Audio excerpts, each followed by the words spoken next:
ओम शांति। ओम शांति। ओम शांति। 18/3/25 प्रातः मुरली। ओम शांति। बाप दादा मधुबन। मीठे बच्चे, इस समय तुम्हारी यह जीवन बहुत बहुत अमूल्य है, क्योंकि तुम हद से निकल बेहद में आए हो। तुम जानते हो हम इस जगत का कल्याण करने वाले हैं। प्रश्न है, बाप के वर्षे का अधिकार किस पुरुषार्थ से प्राप्त होता है? उत्तर है, सदा भाई भाई की दृष्टि रहे, स्त्री पुरुष को जो भान है वह निकल जाए, तब बाप के वर्षे का पूरा अधिकार प्राप्त हो। परंतु स्त्री पुरुष का भान व यह दृष्टि निकलना बड़ा मुश्किल है। इसके लिए देही अभिमानी बनने का अभ्यास करना चाहिए। जब बाप के बच्चे बनेंगे तब वर्षा मिलेगा। एक बाप की याद से सतो प्रधान बनने वाले ही मुक्ति, जीवन मुक्ति का वर्षा पाते हैं। गीत है, आखिर वह दिन आया आज जिसका हमें इंतजार था। ओम शांति। बच्चे यह जानते हैं, ओम माना अहम आत्मा मम शरीर। अभी तुम इस ड्रामा को, सृष्टि चक्कर को और इस सृष्टि चक्कर के जानने वाले बाप को जान गए हो, क्योंकि चक्र को जानने वाले को रचता ही कहेंगे। रचता और रचना को और कोई भी नहीं जानते हैं। भले पढ़े लिखे बड़े बड़े विद्वान पंडित आदि हैं, उन्हें अपना घमंड तो रहता है ना, परंतु उनको यह पता नहीं है, कहते भी हैं ज्ञान, भक्ति और वैराग्य। अब यह 3 चीजें हो जाती हैं, इनका भी अर्थ नहीं समझते। सन्यासियों को वैराग्य आता है घर से, उन्हों को भी ऊंच और नीच की ईर्ष्या रहती है। यह ऊंच कुल का है, यह मध्यम कुल का है, इस पर उन्हों का बहुत चलता है। कुंभ के मेले में भी उन्हों का बहुत झगड़ा हो पड़ा है कि पहले किसकी सवारी चले, इस पर बहुत लड़ते हैं। फिर पुलिस आकर छुड़ाती है, तो यह भी देह अभिमान हुआ ना। दुनिया में जो भी मनुष्य मात्र हैं, सब हैं देह अभिमानी। तुमको तो अब देही अभिमानी बनना है। बाप कहते हैं, देह अभिमान छोड़ो, अपने को आत्मा समझो। आत्मा ही पतित बनी है, उसमें खाद पड़ी है। आत्मा ही सतो प्रधान तमो प्रधान बनती है। जैसी आत्मा वैसा शरीर मिलता है। श्री कृष्ण की आत्मा सुंदर है तो शरीर भी बहुत सुंदर होता है। उनके शरीर में बहुत कशिश होती है, पवित्र आत्मा की ही कशिश करती है। लक्ष्मी नारायण की इतनी महिमा नहीं है जैसे श्री कृष्ण की है, क्योंकि श्री कृष्ण तो पवित्र छोटा बच्चा है। यहाँ भी कहते हैं छोटा बच्चा और महात्मा एक समान है। महात्माएं तो फिर भी जीवन का अनुभव कर फिर विकारों को छोड़ते हैं, घृणा आती है। बच्चा तो है ही पवित्र, उनको ऊंच महात्मा समझते हैं। तो बाप ने समझाया है, यह निर्वर्ती मार्ग वाले सन्यासी भी कुछ थमाते हैं। जैसे मकान आधा पुराना होता है तो फिर मरम्मत की जाती है, सन्यासी भी मरम्मत करते हैं। पवित्र होने से भारत थमा रहता है। भारत जैसा पवित्र और धनवान खंड और कोई हो नहीं सकता। अब बाप तुमको रचता और रचना के आदि मध्य अंत की स्मृति दिलाते हैं, क्योंकि यह बाप भी है, टीचर भी है, गुरु भी है। गीता में श्री कृष्ण भगवान वाच लिख दिया है। उनको कभी बाबा कहेंगे क्या, अथवा पतित पावन कहेंगे क्या? जब मनुष्य पतित पावन कहते हैं तो श्री कृष्ण को याद नहीं करते, वह तो भगवान को याद करते हैं। फिर कह देते पतित पावन सीताराम, रघुपति राघव राजा राम। कितना मुजारा है। बाप कहते हैं मैं तुम बच्चों को आकर यथार्थ रीति सभी वेदों शास्त्रों आदि का सार बताता हूँ। पहली पहली मुख्य बात समझाते हैं कि तुम अपने को आत्मा समझो और बाप को याद करो तो तुम पावन बनेंगे। तुम हो भाई भाई, फिर ब्रह्मा की संतान कुमार कुमारियां तो भाई बहन हो गए। यह बुद्धि में याद रहे, असूल में आत्माएं भाई भाई हैं। फिर यहाँ शरीर में आने से भाई बहन हो जाते हैं। इतनी भी बुद्धि नहीं है समझने की वह हम आत्माओं का फादर है तो हम ब्रदर्स ठहरे ना। फिर सर्वव्यापी कैसे कहते हैं? वर्षा तो बच्चे को ही मिलेगा, फादर को तो नहीं मिलता। बाप से बच्चों को वर्षा मिलता है। ब्रह्मा भी शिव बाबा का बच्चा है ना, इनको भी वर्षा उनसे मिलता है। तुम हो जाते पोत्रे पोत्रियां, तुमको भी हक है। तो आत्मा के रूप में सब बच्चे हो, फिर शरीर में आते हो तो भाई बहन कहते हो। और कोई नाता नहीं, सदा भाई भाई की दृष्टि रहे। स्त्री पुरुष का भान भी निकल जाए। जब मेल फीमेल दोनों ही कहते हो ओ गॉड फादर, तो भाई बहन हुआ ना। भाई बहन जब होते हैं जब बाप संगम पर आकर रचना रचते हैं, परंतु स्त्री पुरुष की दृष्टि बड़ा मुश्किल निकलती है। बाप कहते हैं तुमको देही अभिमानी बनना है, बाप के बच्चे बनेंगे तब ही वर्षा मिलेगा। माँ में कम याद करो तो सतो प्रधान बनेंगे। सतो प्रधान बनने बगैर तुम वापिस मुक्ति जीवन मुक्ति में जा नहीं सकेंगे। यह है युक्ति सन्यासी आदि कभी नहीं बताएंगे। वह ऐसे कभी कहेंगे नहीं कि अपने को आत्मा समझ बाप को याद करो। बाप को कहा जाता है परम पिता, परमात्मा, सुप्रीम। आत्मा तो सबको कहा जाता है, परंतु उनको परमात्मा कहा जाता है। वह बाप कहते हैं बच्चों मैं आया हूँ तुम बच्चों के पास, हमको बोलने के लिए मुख तो चाहिए ना। आजकल देखो जहाँ तहाँ गौमुख जरूर रखते हैं, फिर कहते हैं गौमुख से अमृत निकलता है। वास्तव में अमृत तो कहा जाता है ज्ञान को। ज्ञान अमृत मुख से ही निकलता है, पानी की तो इसमें बात नहीं। यह गौ माता भी है, बाबा इन में प्रवेश हुआ है। बाप ने इन द्वारा तुमको अपना बनाया है, इनसे ज्ञान निकलता है।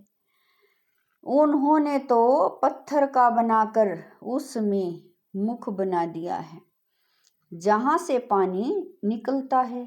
वह तो भक्ति की रस्म हो गई ना। यथार्थ बातें तुम जानते हो। भीष्म पितामह आदि को तुम कुमारियों ने बाण लगाए।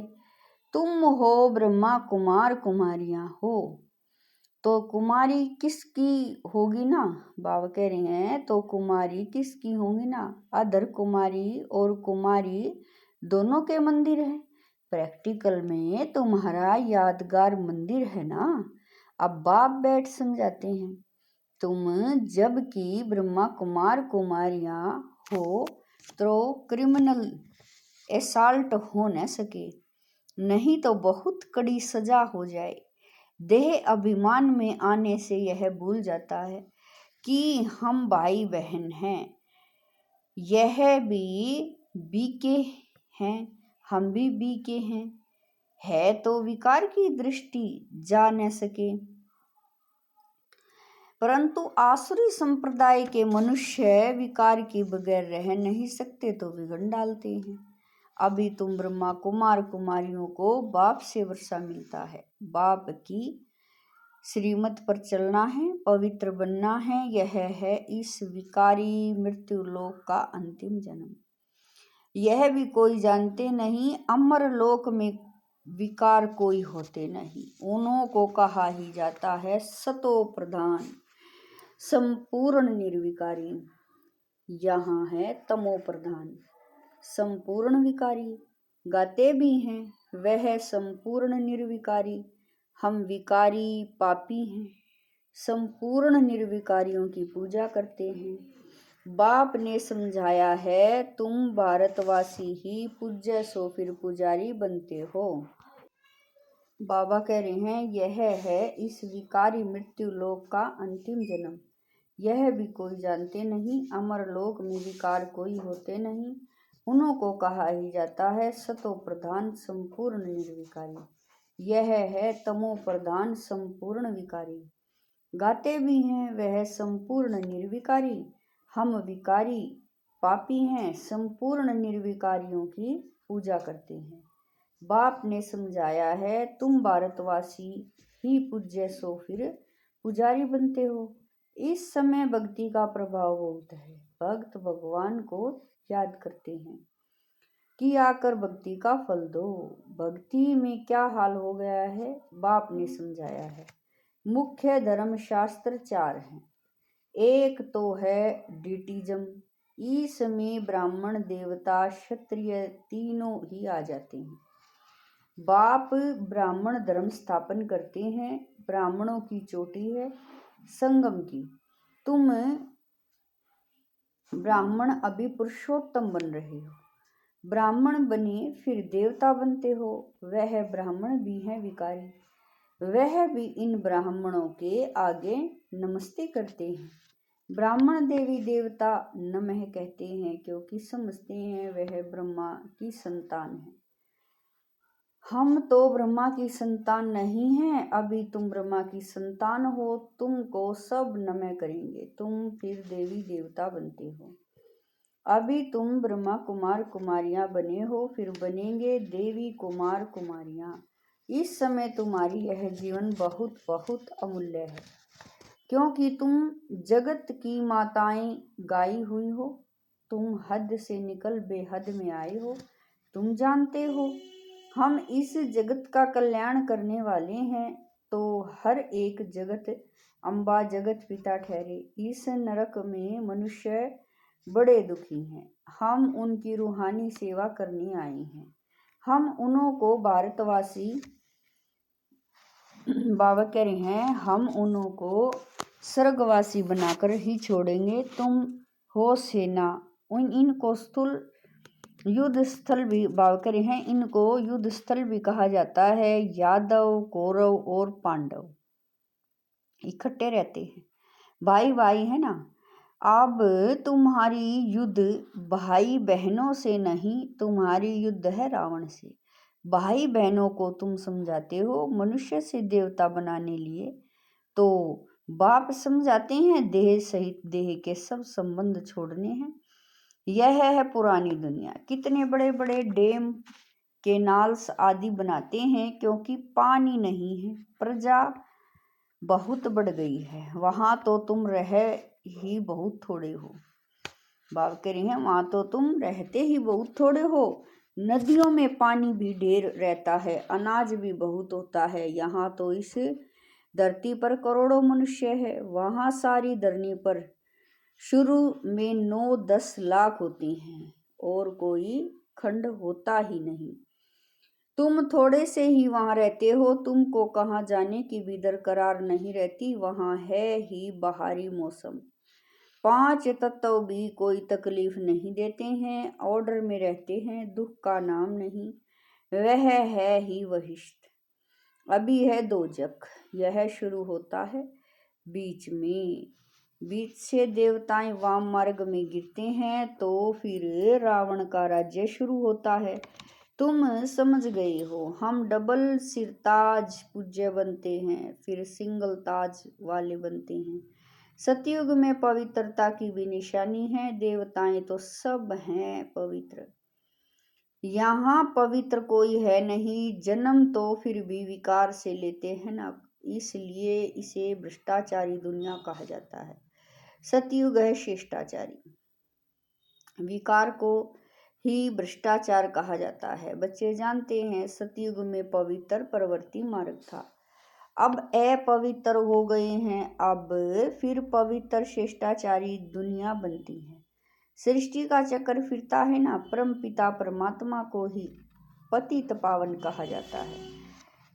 मनुष्य कह देते भगवान प्रेरणा करता है। अब प्रेरणा माना विचार, इसमें प्रेरणा की तो बात ही नहीं। वह खुद कहते हैं हमको शरीर का आधार लेना पड़ता है। मैं बगैर मुख के शिक्षा कैसे दूं? प्रेरणा से कोई शिक्षा दी जाती है क्या? भगवान प्रेरणा से कुछ भी नहीं करते हैं।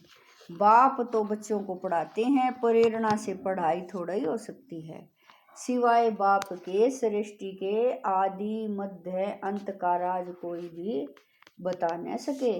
बाप को ही नहीं जानते हैं।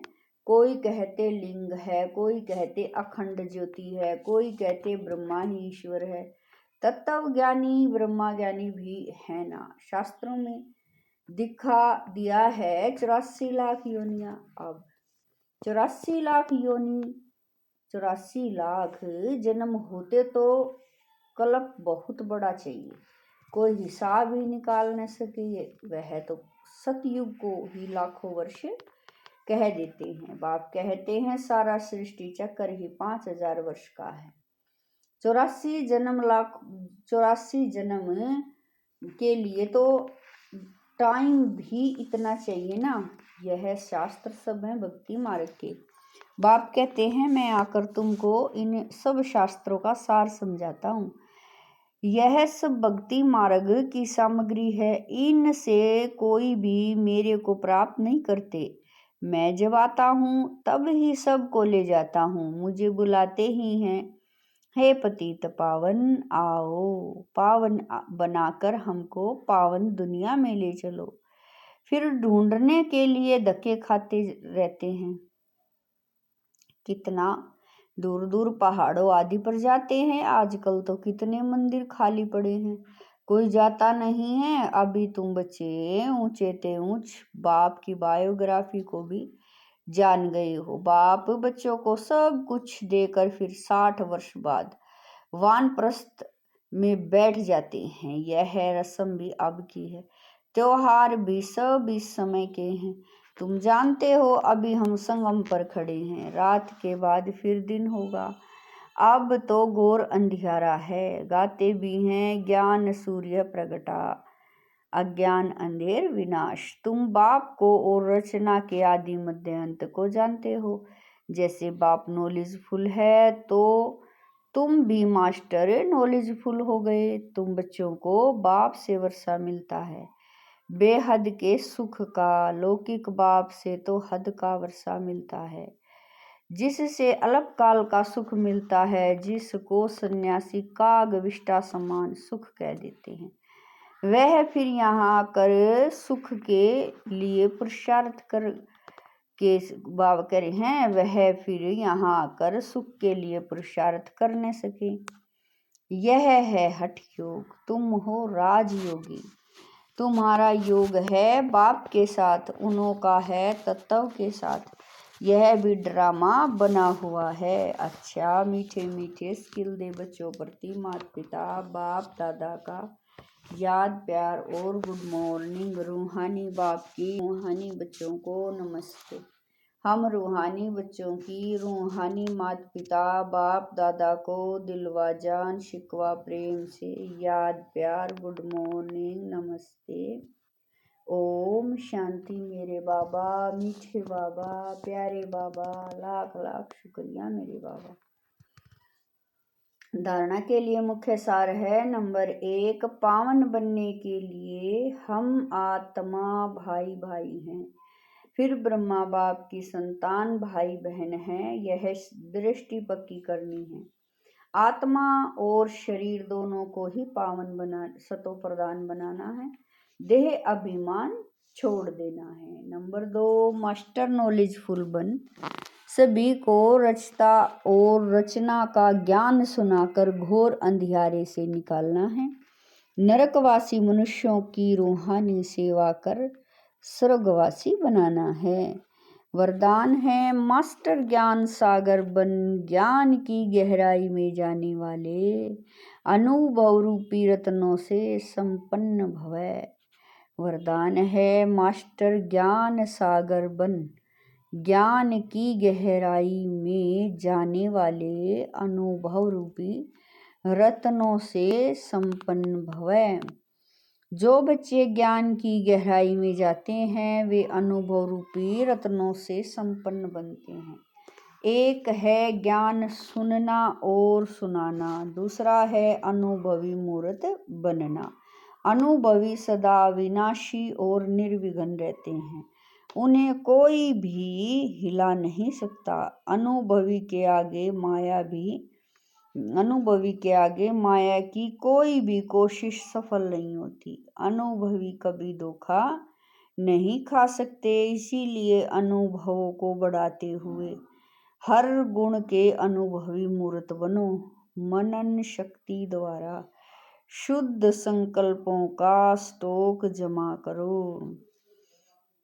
स्लोगन है फरिश्ता वह है जो देह के सूक्ष्म अभिमान के संबंध से भी न्यारा है। स्लोगन है फरिश्ता वह है जो देह के सूक्ष्म अभिमान के संबंध से भी न्यारा है। अव्यक्त इशारे। सत्यता और सभ्यता रूपी कल्चर को अपनाओ।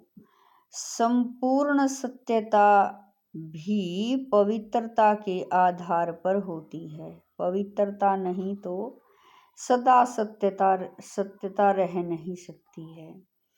सिर्फ काम विकार अपवित्रता नहीं है, लेकिन उसके और भी साथी हैं जो महान पवित्र अर्थात अपवित्रता का नाम निशान न हो, तब परमात्म प्रत्यक्षता के निमित्त बन सकेंगे। ओम शांति।